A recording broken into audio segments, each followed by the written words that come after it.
Welcome, one and all, to the latest episode of Signals from Mars. I'm your host, Victor, and joining me today is Mr. Jeremy Weltman. Jeremy, how are you, sir? Yeah, I'm really good. Thank you, Victor. It's getting really cold here in the UK at the moment, but we're going to cope with it for the winter months, get into some Nordic death metal or similar, I reckon. What about yourself? How are you? Yeah, it's the temperatures have dropped quite a bit here as well. So it snowed up in the mountains. Looks like you can feel that when you step outside the house. And yeah, either way, we'll have a hot plate of piping metal um, to go and warm us up during these winter months for sure. So we're That's the back thing. for our October 2024 albums review. This is always fun. This is for you lazy listeners who haven't checked out new music recently, and we're coming towards the end of the year.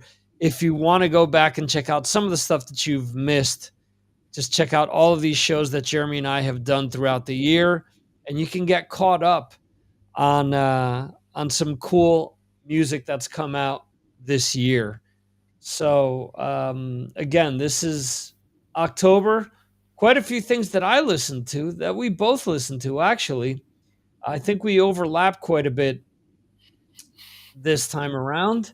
But starting out with October 4th, we had new releases from Blood Incantation, DAD, Disneyland After Dark, The New Roses, Windrose, Mammoth Caravan, Hermano, or Hermano, if you want to pronounce it completely in English, The Native Howl, Texas Hippie Coalition,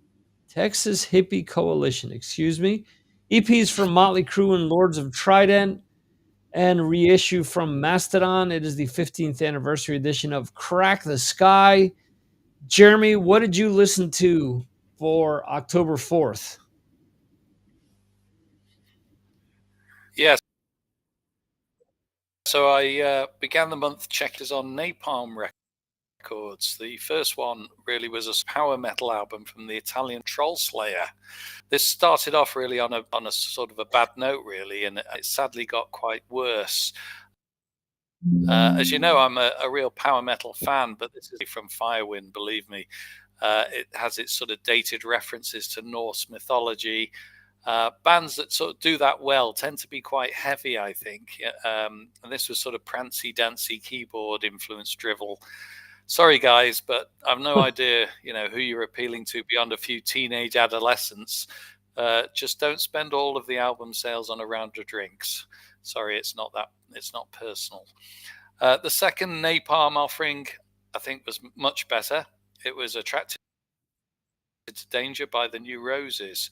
It contains that sort of classic brew of, good time melodic rock and roll, and it's apparently the band's sixth studio album to date. Strangely, they do sound a bit like a US band, I think, but they are in fact from Wiesbaden in Germany, which Michael Schenker would be able to pronounce better than me, I think. I suspect the singer Timmy Ruff might not be from Germany because he's, doesn't sing with any accented vocals. But whatever, they can write a good song or three. And while they aren't tearing down any houses, they're a band I'd sort of enjoy seeing live, I think. There's some really sort of good choruses on the album to get the crowd singing along a bit. The title track has a sort of whiff of FM about it. And if it's heavier after Four Wheels has a riff that really sort of hits the spot. So yeah, that was pretty good. I followed that up with the 6-song EP Frostbitten Galaxy by Mammoth Caravan, which is on Blade Setter Records. This is a sludge doom band from Arkansas, and you're saying that right, Arkansas, because when I was a kid, I actually did a little bit of marketing and said Arkansas by accident. So apologies early on there. There's some variation on this sort of album. It has some proggier elements, a fair share of sort of brooding intros. It's got a very heavy, sort of groovy backline, so keeps the listener, on board for most of it. It's a hard listen though, really. It's got some sort of growly vocals on there, really growly as well, which sort of grates a little bit. But the music shows a lot of promise. I just think if they could get a stronger metal singer in to actually sing the songs, maybe sort of mix it up a bit, with the growls and the non-growls, the clear vocals, it'd be a winner, really. But as it is, I guess back to the New Roses as my pick of the week. Okay. And since I was lucky enough to interview Tim Ruff from the New Roses a few years back, he is German.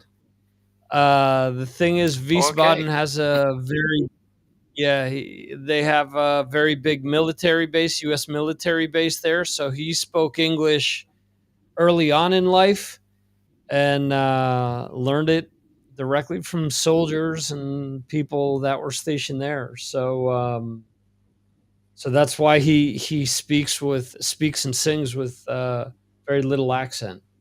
So I listened to the DAD album, Speed of Darkness. I listened to the New Roses album. Four Wheels is, I think, the best track off of that. You mentioned that. And real quickly, I do want to mention that the album is called Troll Slayer, but the band is Windrose. So just Okay. yeah, Okay. just a quick correction there. Have you seen what they look like? Yeah. Okay. No. No. Okay. Because they No, I look, didn't get that far.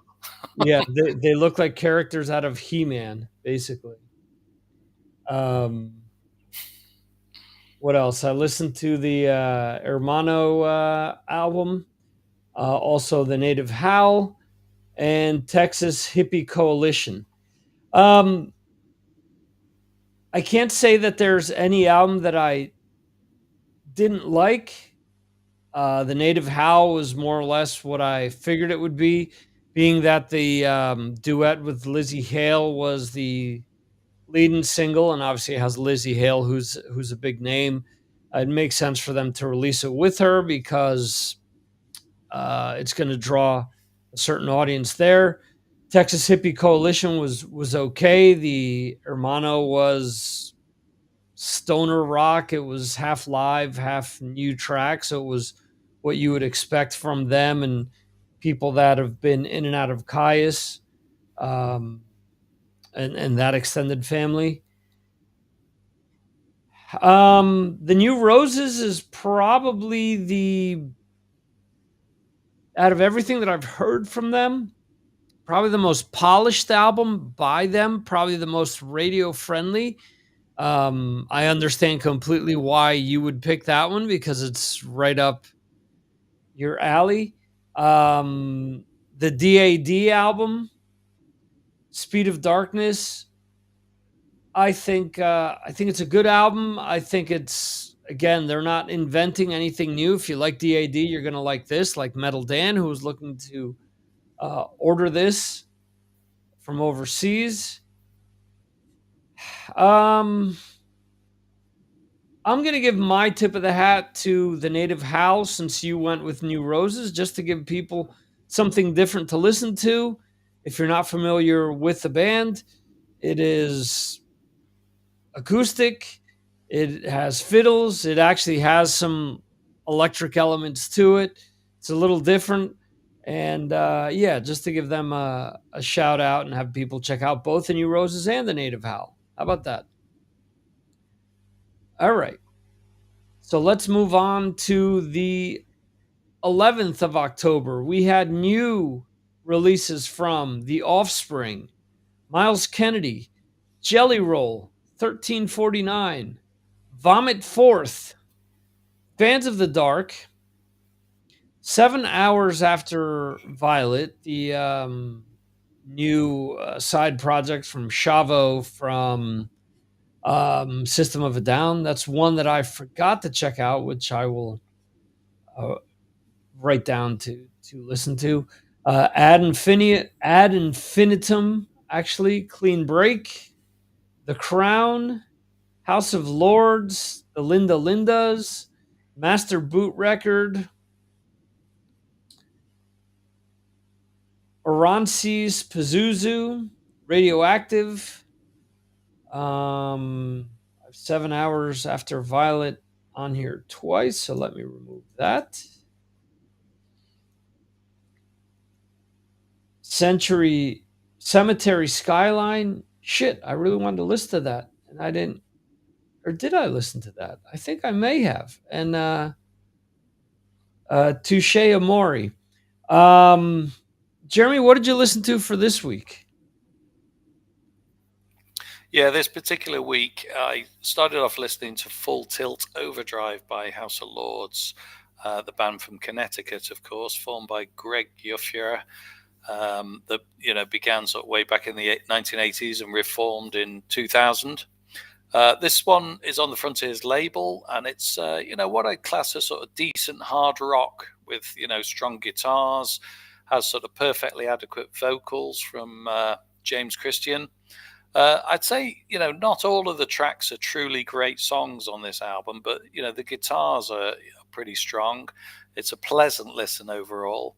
The best tracks for me on that were sort of Cry of the Wicked, the single Bad Karma, and the extended album closer Castles High. So I just kind of class that as fairly solid without being too into it. Also on Frontiers was the album Video by Fans of the Dark. This band was formed in 2020 in all places, of course, of Sweden, where just about every other band seems to come from these days. This is all sort of fun, poppy, early Europe, AOR style rock, just the sort of thing you might imagine from Swedish Pretenders. And it will get slated for being very dated, and it's kind of far too safe. Those would be sort of fair criticisms, I guess. I can almost hear the vomit gurgling up, Victor, when I tell you that one of the songs is called "Let's Go to Rent a Video." Oh wow! But let me put it out there. But let me put it out there. Sickening as it might be, the band can really sort of write a decent commercial song or two, even if they sound, a bit of a throwback from Top of the Pops in 1982. So I'm not dismissing it. It's there for someone, and I quite enjoyed it. Okay. So talking of 80s influences, it brings me on to the Nordic Gothic, the debut album from the supergroup Cemetery Skyline. This has, really sort of more than a passing reference to Sisters of Mercy and other sort of similar indie goth bands of old.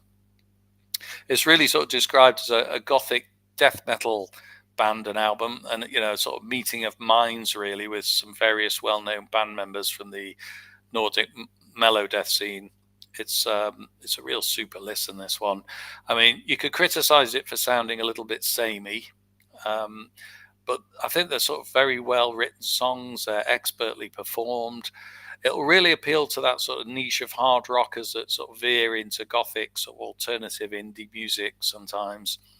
It has sort of sizzling keyboards, very textured echoes on it, topped off with, what I'd say is really sort of truly brilliant vocals of Michael Stanner. It's an album, I've put on my purchase list already, and it's very easily my album of the week. Okay. So I listened to a few different things here.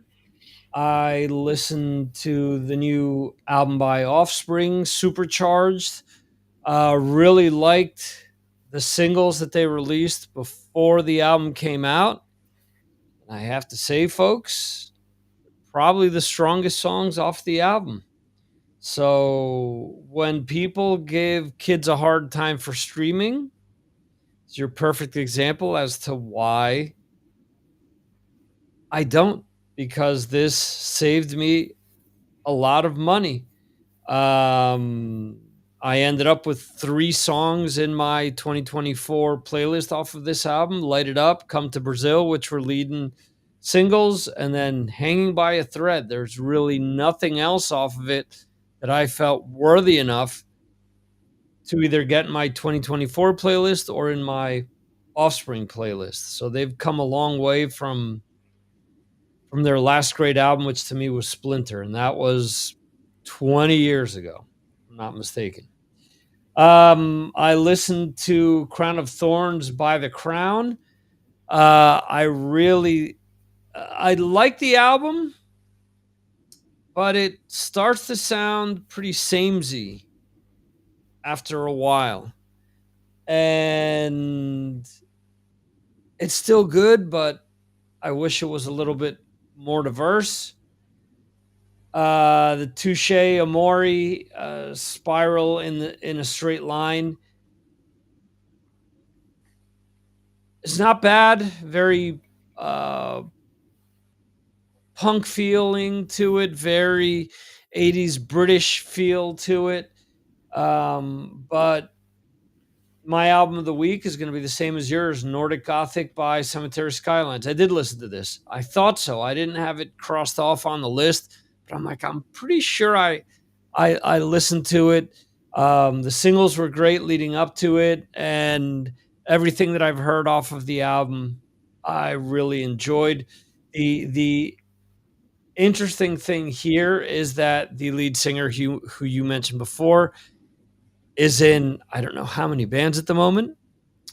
And he sings completely differently in every band. He's also in the Halo Effect with all these former members of In Flames. And if he sung the way that he does on Cemetery Skyline, I think I would like that music even more. But anyway, definitely an album to check out. I forgot to mention that there were EPs from One Line Drawing, 10 Years, and live albums from Def Leppard and Stoner. Again, part of that whole Caius family tree. October 18th, we had new releases from Jerry Cantrell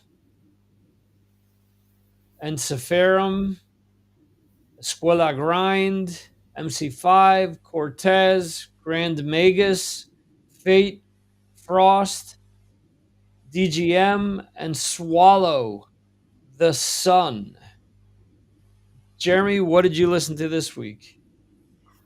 So I started off listening to Thieves and Charlatans by Cortez on the Ripple label. Thought that was quite a decent listen. It's a 5-piece heavy stoner band from Boston. It's kind of varied its style a bit on this particular album, and that's sort of obvious when you compare the opener Gimme Danger, which is sort of quite a lively classic rock song, with the very sludgy second track Leaders of Nobody.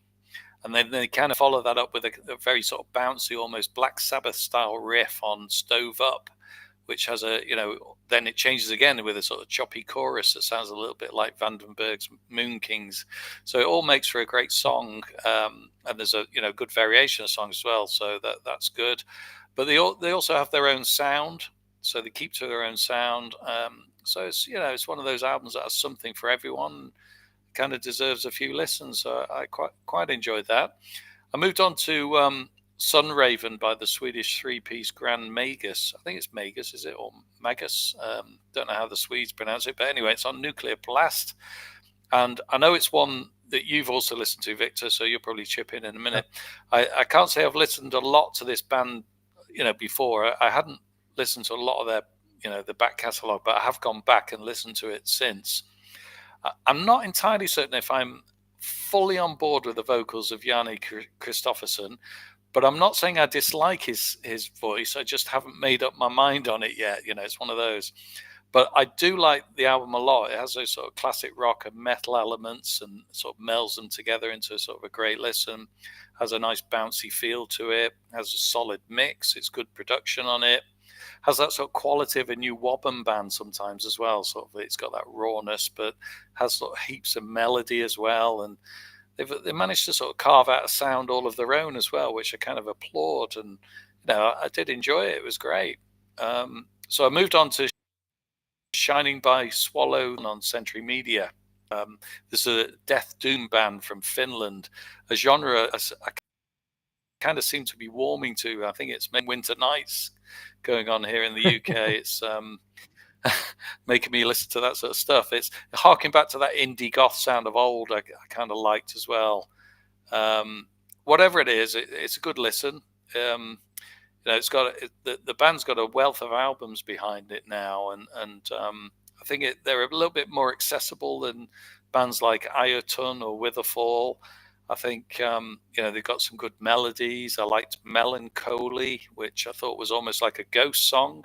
I think they'd certainly cover that one really well.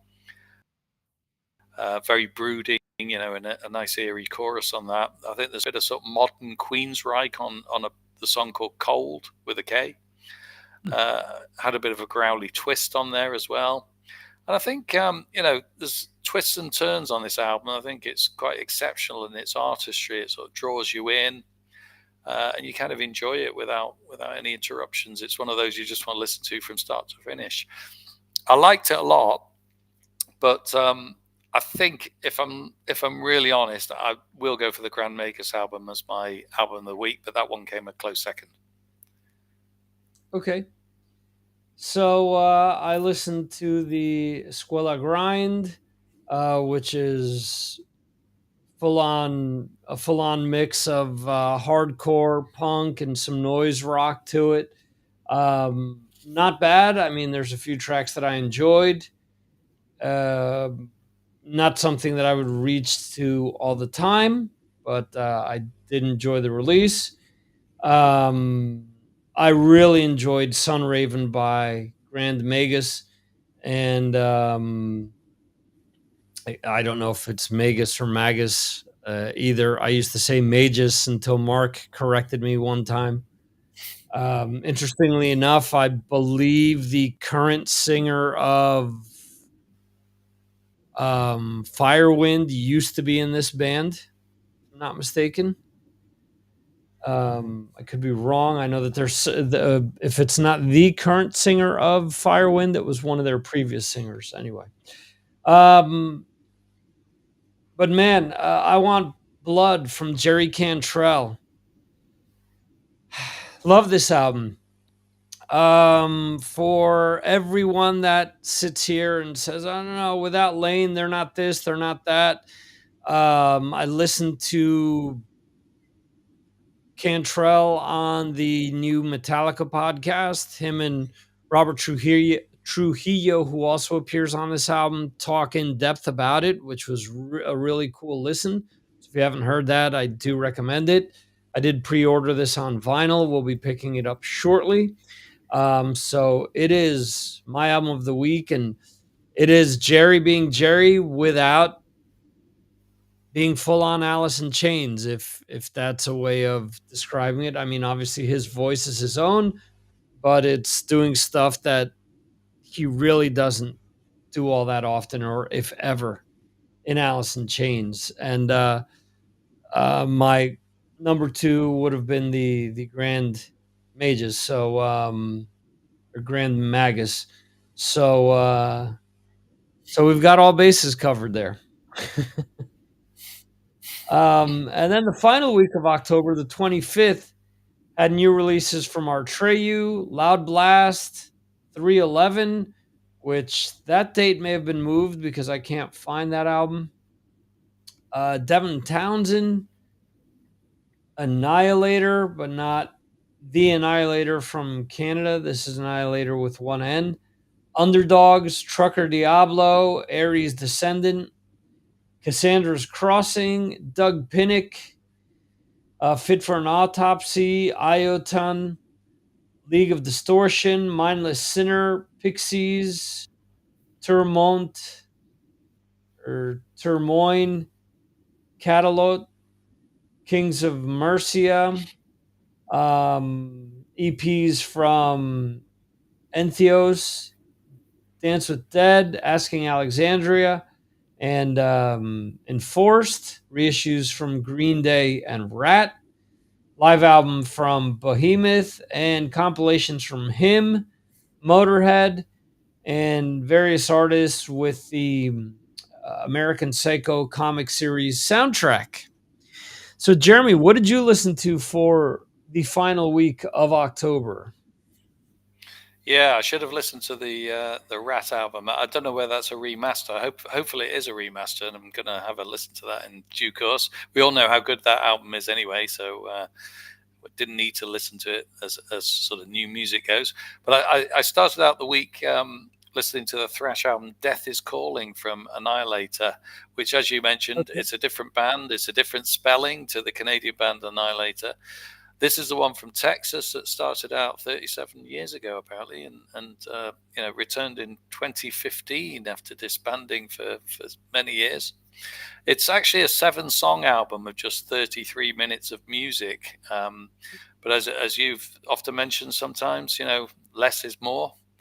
Yep. So more of an EP than an LP, I guess. But it's all very typical melding of all the various thrash elements you'd expect: brutal riffs, fast-paced drumming.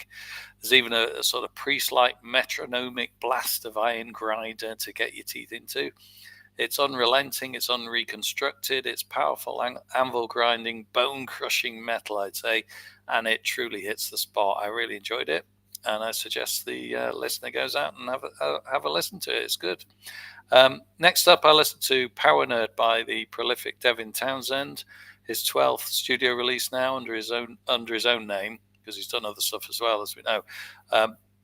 And I can't say I'm much of an expert in his music, and I've not been that much of a particular fan in the past either. So I'll be honest with you. But it's a really nice listen. It's got quite a bit of variation in styles. It keeps you sort of hanging in for a longer listen, which I like about albums sometimes. I like the song Gratitude. It has sort of parts that are very Pink Floyd, interspersed with sort of a great stadium friendly chorus. I think that was one of the highlights for me. And it didn't overstay its welcome as well. Sometimes bands or artists like that can sort of go on a little bit, and that sort of is a perfect song. The opening title track adds a bit of pace. I like that, and I like Glacier. I thought that was a brooding, atmospheric sort of combining of acoustic and electric guitars to very good effect. Some fine melodies on that, and a good sort of crescendo as well. So yeah, it was a decent listen. Not normally my sort of thing, but very enjoyable. A big shout out to Nine Ties by the Italian stoner rock band Underdogs. They seem to be back after a decade break. Well worth a listen. But it wasn't my album of the week. That goes to Social Hand Grenade by the Irish new wave of classic rock band Trucker Diablo. They've now released 6 studio albums since 2010. This is all sort of heavy hitting riffs, solid production. It's good time rock and roll. Very much in the style, I'd say, of Phil Campbell and the Bastard Sons, that sort of music. Apparently, they've spent quite a long time, going over this album, producing it, and coming up with the songs. And it, for the most part, that shows as well. Occasionally, they dial it down. Sometimes they do sound a little bit like every other band out there, but they certainly know how to write a decent rock song as well. I'd very much like to see them live. And hey, presto, they're headlining Rock Witch Festival next August in my hometown. So there you go. There's a great opportunity for me. I've got no excuse. I should go and see them. Solid stuff. Album of the week, Trucker Diablo. All right. Cool. For me, let's see. I listened to the Ioton album, Kinship. I really enjoyed their previous release, but I have to be honest, this release bored me. It was just very long, drawn out, and kind of samey. I listened to Doug Pinnick's latest solo album, Thingamajigger, and it was okay, respectable. Has some pretty cool tracks off of it. Also listened to the Devin Townsend Power Nerd. Um, with Devin, I either really like what he releases or I really don't care for it. This has a few good songs on it, but the rest is we've kind of been here before. We've heard all this before, so there's really not much more for me to kind of enjoy with it. I'm gonna go with Cassandra's Crossing and Garden of Earthly Delights. This is a George Lynch project with a female singer, and I should have been better prepared for this.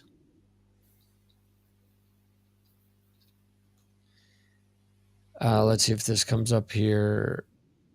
I guess that was the name of a movie as well from the 70s. Look at that.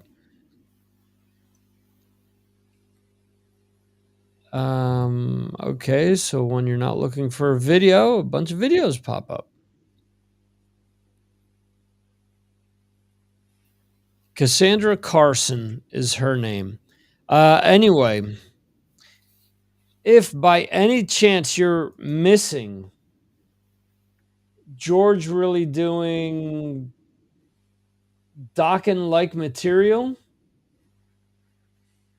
this is the album for you because it's George really playing in that style with a singer that has an upper registry and can pull off a lot of that stuff. I don't know if he's going to tour behind this or not, but if he does, he's got a singer that can do that early Dokken without really struggling. So it'd be interesting to see if he does anything with her or not. Anyway, so yeah, so those are our recommendations. Let's just run down Jeremy and my recommendations real quickly. For October 10th, Jeremy did say the New Roses with Attracted to Danger. I said the Native House, Sons of Destruction. For for October 11th, um, let's see, Jeremy did say Cemetery Skyline, which I agreed with. For the 18th, Jeremy said Grand Magus with Sunraven, and I said Jerry Cantrell, I Want Blood.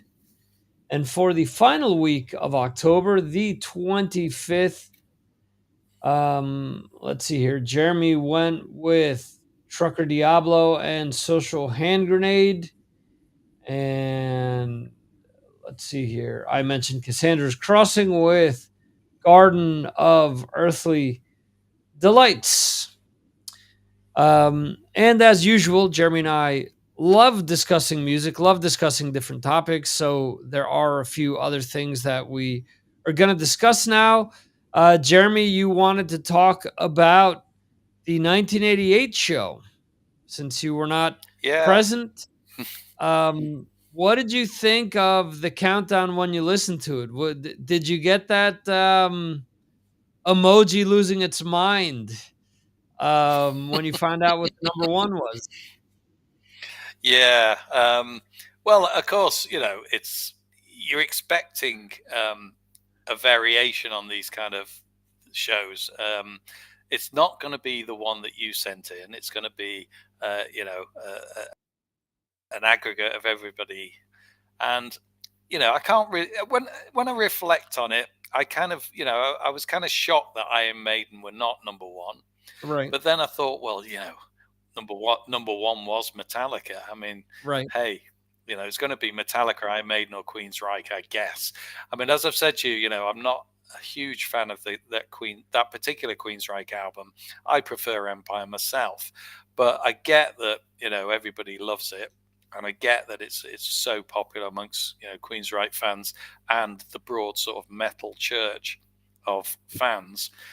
I was quite surprised that Iron Maiden didn't get to number one, because I agree with you. You mentioned this on the show, that it really is probably their best album. If you think about it, there aren't any fillers on that album. Whereas if you go through most of their catalog, there's great songs on every album. We love Iron Maiden. Iron Maiden have got 5, 6 brilliant songs on every album, but they never really did an album that sounded so complete. Right. And this was this was a peak in their career. And what's happened is that on previous years that you've done these, they've been number one every time. And this is the first time they've not been when probably they've released their best album. So that was, yeah, that was probably something I was shouting from the rooftops. Yeah, I was surprised as I mentioned, um, when I saw early on that they weren't gonna be number 1, I was like, "Whoa." Either something turns around real quickly or the streak is broken. And I thought to myself, I'm like, well, there's still enough time to go where people could vote for it. But then I started to see that people were leaving this album off their lists altogether. And I was like, that's interesting.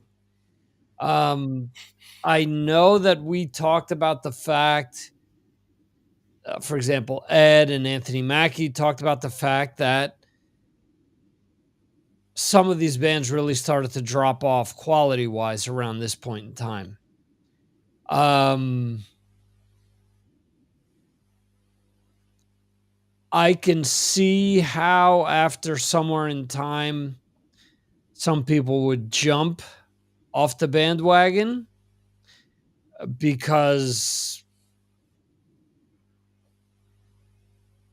I mean, out of Bruce and Adrian's original run with the band, Number of the Beast, Peace of Mind, Power Slave, Somewhere in Time, and Seventh Son. I think Somewhere in Time is easily their weakest album out of all of those, in my opinion, anyway. Um, Seventh Son is, as you said, it's strong beginning to end.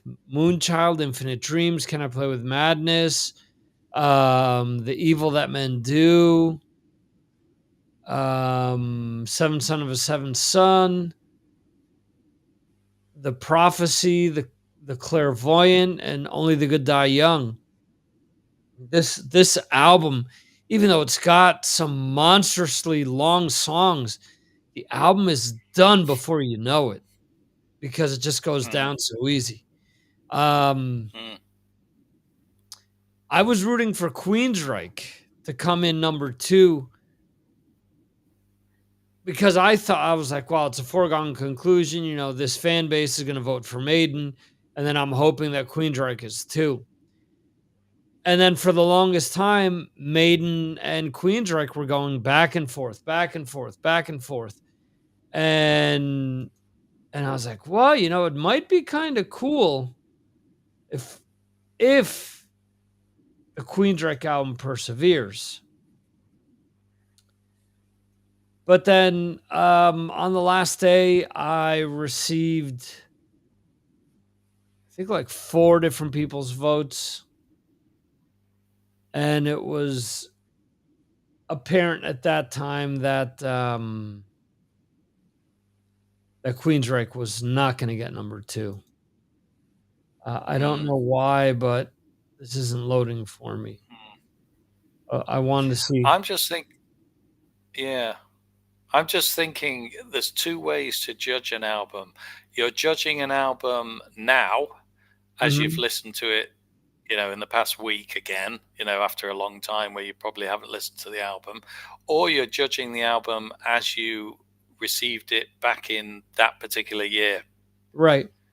And there's two ways to think about these things, because I think sometimes a particular album can make a massive hit on you in the year that it was released, or you'll listen to it again and you think, "Fuck me, that album is so good," and it's got to wear well, hasn't it? Because an 80s album Right. will have 80s production, but if you listen to Seventh Son, I think it's worn so. I mean, it sounds so good today as it did back then. Whereas some of the albums, that you went through on that particular show, the production on them probably sounds quite 80s. Right, right. They sound dated also. Yeah, there's certain albums that are kind of the opposite for me, and I mentioned this on the air and on my Patreon show, where Second Sighting by Fraley's Comet loved back in the day, and now it's an album that I hardly listen to anything off of because I just don't think it's that good. I don't think it's aged well. Yeah. There's so much material there, though, that did. I think that there's a lot of good music that came out that easily is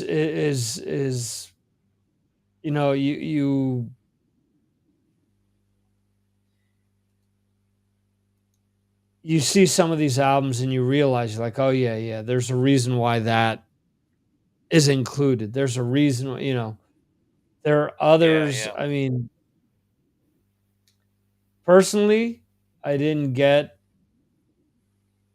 why so many people voted for Bon Jovi's New Jersey, but I get it. Well, it was a big seller, huge seller, and it had so many hits. I guess so.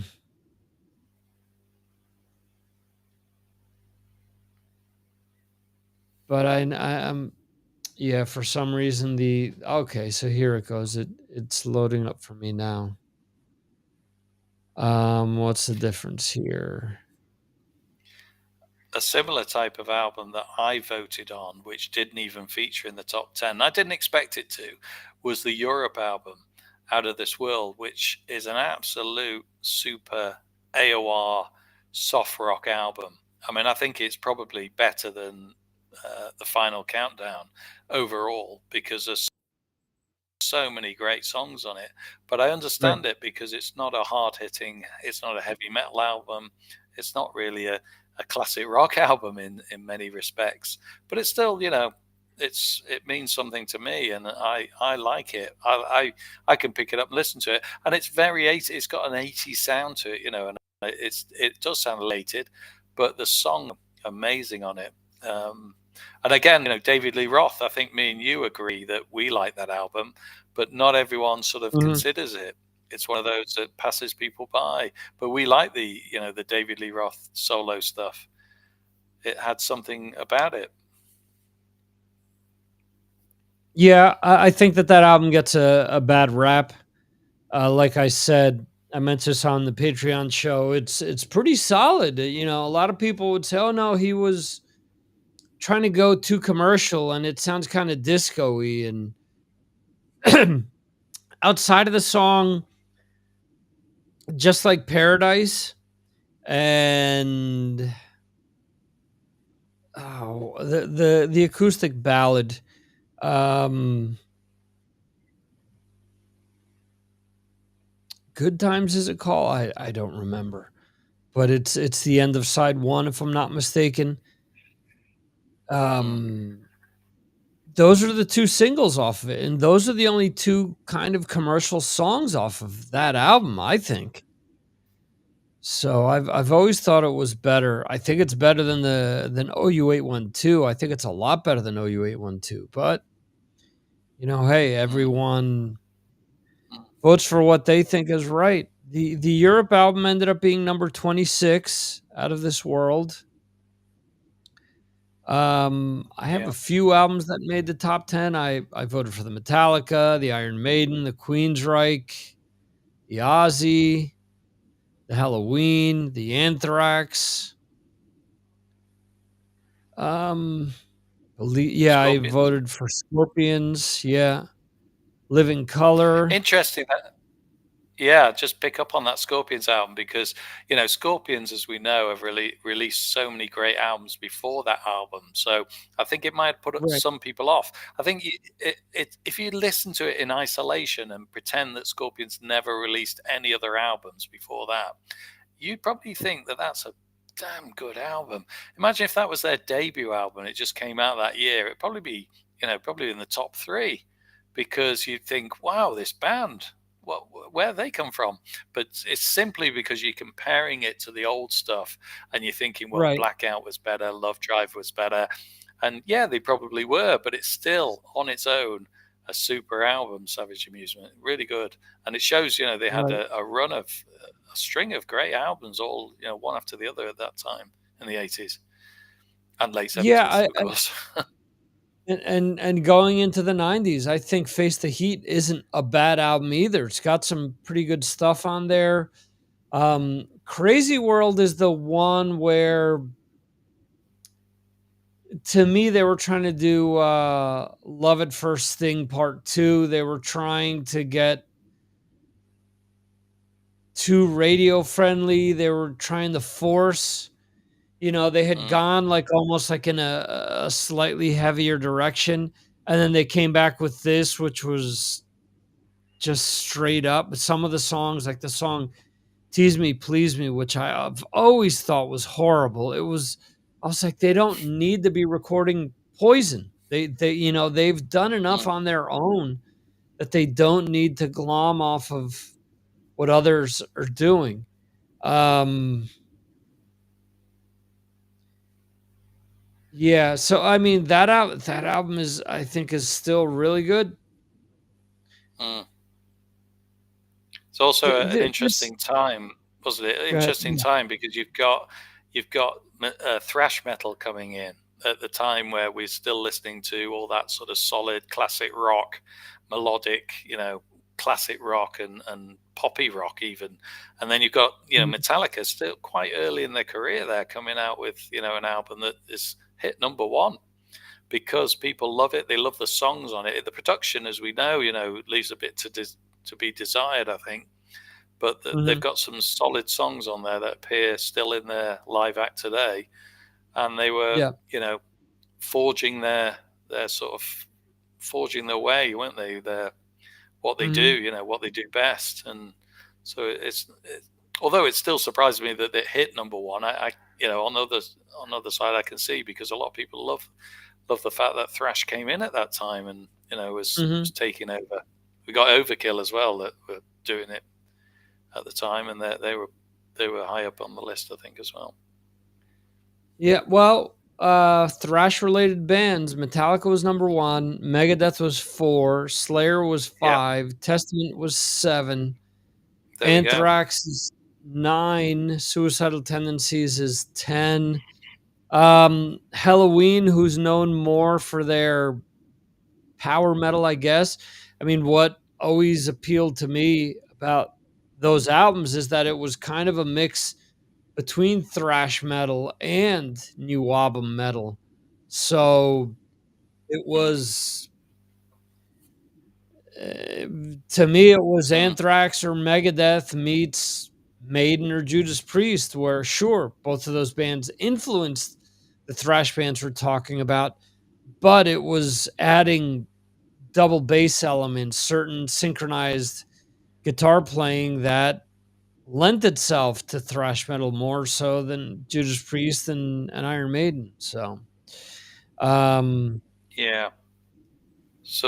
There's some interesting comments from your patrons as well. I mean, I think it was Ed who said about the Testament album that he's looking forward to hearing the remastered version. I think that will really be good on a remastered issue, and I think it's out now, isn't it? And I yeah, need to really get hold of that because I like that album a lot, but it's just the production and the way it's recorded that puts you off a little bit. And I think if they've done a remaster version, I'm hoping it'll sound a lot better. it's supposed to. I don't know if it ends up doing the job or not, but it's supposed to Mm, sound better. I know that that was a gripe that the band had, at least when mm, interviewed Chuck Billy back in the day. He just did not like how their first few albums sounded, and the label appointed a producer, and the producer basically said, hey, it's my way or else, and they couldn't do anything else. And Chuck Billy, when I interviewed him, mentioned how they could listen to the Metallica album or other albums from their contemporaries, and the album sounded timeless. Where you listen to their album and it sounded dated and very 80s. So, yeah, yeah. so it'll be interesting. Yeah. I think that's a vinyl only release as well. So Mm. that should be interesting to hear. Yeah, definitely. Yeah. Anything else that you wanted to discuss before we wrap things up here? I think that was it, really. I mean, it kind of got me on to what we just mentioned, really, with the Testament album. I think there's a lot of albums that came out in the 80s, and not just that particular year, that are ripe for remastering, and Right. in some cases, re-recording as well. Mhm. I like, I know some people sort of say, why are they re-recording an album with the new band? And, because we want to hear that particular album sounding great today Mhm. as it's recorded with the instruments and the recording equipment today, because we know that that sounds better. Technology has moved on. So I think there's a lot of call for remastering, and we've seen it with Judas Priest with the very first album, Rock and Roller, that just came out recently. Mhm. A lot of the fans are saying, it's great that that's been remastered. They like some of the songs on it. They know it's a band in its sort of formation, and its early days. Just sort of stepping their toes in the water, Mhm. but it's better to have a better sounding album than the original. If you can do it well. And I listened to the Queen album recently, and the Queen one, and it's fantastic what they've done to it. Really good sound, and I think that they could do it more. Really, I know a lot of people don't want to fork out money for albums like that, but Mhm. if you like a particular album and you want a new copy of it and something that sounds good, you're going to pay for it. Yeah. Oh, yeah, absolutely, and the labels know that. That's why, as we were talking about off air, that's why vinyl stores keep creeping up and popping up in different cities and places around the world. Yeah, yeah, indeed. Um, and long live the vinyl as well, I think. But you've got to move with the times. You've got to record new stuff for people, and don't forget, there's a new generation of fans. So if they're going to listen to something, they don't want to listen to something that sounds tinny. It Mhm. was recorded in 1980, whatever, Right. and it was great songs, but it didn't have a great sound. They want to hear great sound as well because they're used to good technology. And why not re-record it, get young fans into it, and keep rock and roll alive, keep it going. Yep. Beyond me and you, Victor, we need our kids to be into rock and metal forevermore. There you go. I couldn't have said that better myself, and, I think uh-oh, uh-oh, what just happened?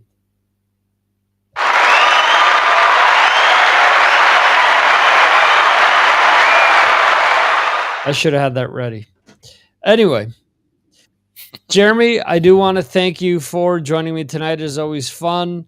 Please check out all of the other monthly album reviews that Jeremy and I have done. They're a worthy listen. It'll help you get up to speed when casting your votes for the end of the year. We've got one more month to go. December usually doesn't have too many new releases. So once December rolls around, we'll do a list of releases for probably just the first half of November, because the second half is usually dead unless an AC/DC or a Metallica or somebody like that releases a surprise album. But I think Linkin Park has just done that. I think they've released something on Monday. So we'll see. I'll have to look into that. In any event, thank you guys for checking this episode out. Thank you once again to Jeremy for joining me. And we hope you enjoy the episode. We will see you next time right here on Signals from Mars. See you, folks.